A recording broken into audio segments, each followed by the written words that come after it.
लग्नाच्या आमिषाने बोगस मुलगी दाखवून 1,88,000 रुपयांची फसवणूक पन्हाळा तालुक्यातील घटना। 2 आरोपी ताब्यात। लग्न ठरत नसल्याचा गैरफायदा घेत मित्रानेच एका तरुणाची तब्बल 1,82,000 रुपयांची फसवणूक केल्याचा धक्कादायक प्रकार पन्हाळा तालुक्यात उघडकीस आला आहे। या प्रकरणी पन्हाळा पोलिसांनी 2 आरोपी मित्रांना अटक केली असून पुढील तपास सुरू आहे।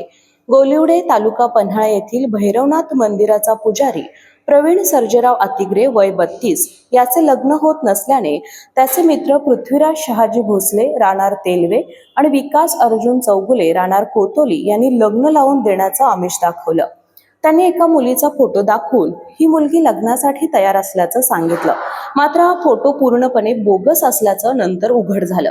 आरोपींनी मुलीचे वडील नसून काका आणि भाऊजींना पैसे द्यावे लागतील, अन्यथा मुलीचं दुसरीकडे लग्न लावून देतील अशी बतावणी करत वेळोवेळी पैसे उकळले। बोलणी, उधार पैसे, 4 तोळ्यांचे दागिने पॉलिश करण्याच्या नावाखाली 15,000 रुपये, लग्नाचा बस्ता तसेच नरसोबाची वाडी येथे नारायण नरबळी शांती केल्याचं सांगून 8,000 रुपये असे विविध कारणे देत एकूण 1,82,000 रुपये घेतले। लग्न 3 मे 2025 रोजी ठरणार असल्याचं सांगून शेवटच्या टप्प्यात अचानक मुलगी लग्नास तयार नसल्याचं कारण देत आणखी वेळ मागण्यात आली। त्यामुळे आपली फसवणूक झाल्याची शंका प्रवीण अतिग्रे यांना आली। प्रवीण अतिग्रे यांनी यापूर्वी वर्षभर पन्हाळा पोलीस ठाण्यात तक्रार देण्याचा प्रयत्न केला होता, मात्र त्यांची तक्रार नोंदवून घेतली जात नसल्याचा आरोप त्यांनी केला।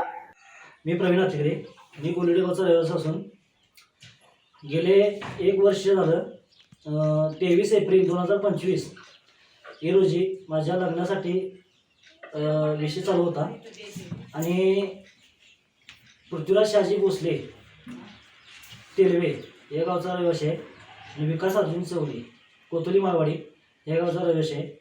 ह्या 2 व्यक्तींनी तुझं लग्न लावून देतो असं सांगून माझ्या घरामध्ये 2 महिने पृथ्वीराज शहाजी भोसले राहायला होता। ह्या व्यक्तीने मला सांगितलं की प्रवीण तुझं लग्न आम्ही करून देतो। मला मुलगी व्हॉट्सअपद्वारे लावली आणि मी त्यांना मुलगी बघण्यासाठी मुलीच्या घरी जाऊया असं सांगितलं, तर त्यांनी मला नकार दिला की आपण तिकडे जायला नको, मुलीच्या इकडे सगळ्यांनी कबूल आहे आणि आपण 3 जूनची त्यांनी तारीख फिक्स केली आणि माझ्याकडून वेळोवेळी 1,82,000 रुपये रक्कम घेऊन गेले, त्यांना द्यायला लागते असं सांगून। त्यानंतर मला समजलं की ही फसवणुकीचं हे आहे, म्हणून मी त्यांना पैसे मागण्यासाठी परत मी गेलो, तर त्यांनी मला पैशाचा नकार दिला। त्यानंतर मी पुन्हा डिव्हिजनला कंप्लेंट देण्यासाठी गेलो।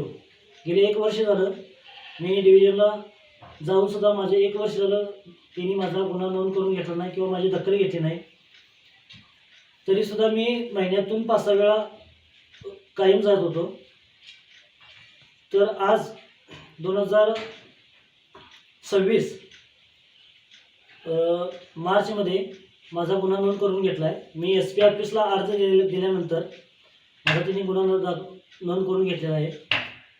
तर अशा ह्या नराधमांना कठोरातली कठोर शिक्षा व्हावी आणि मला योग्य ते न्याय मिळवून द्यावा आणि माझी जी रक्कम आहे ती मला परत मिळावी एवढीच विनंती आहे।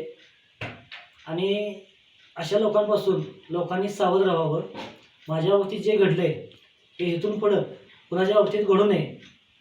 अखेर 15 दिवसांपूर्वी त्यांनी थेट पोलीस निरीक्षक अण्णासो बाबर यांची भेट घेऊन लेखी अर्जासह सर्व प्रकार सविस्तर सांगितला। त्यानंतर पन्हाळा पोलिसांनी गुन्हा नोंदवत पृथ्वीराज भोसले आणि विकास चौगुले यांना अटक केली।